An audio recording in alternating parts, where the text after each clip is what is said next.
Colour की चड्डी पहने हो? बता दो ना।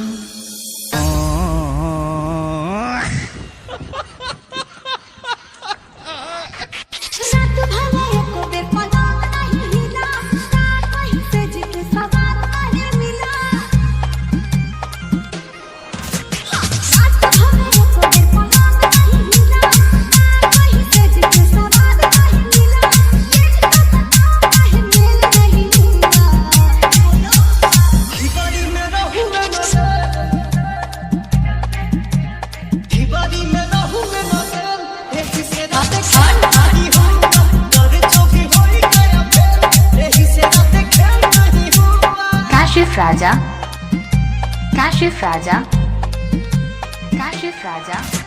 किस कलर की चड्डी पहने हो?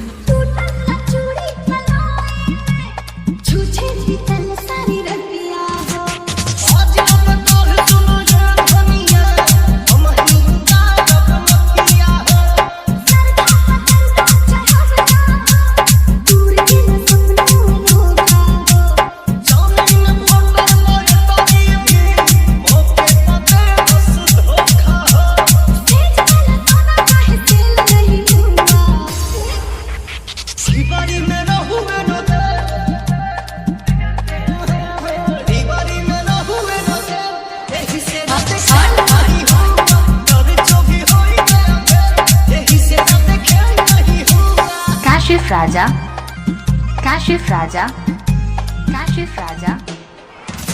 किस कलर की चड्डी पहने हो? बता दो ना।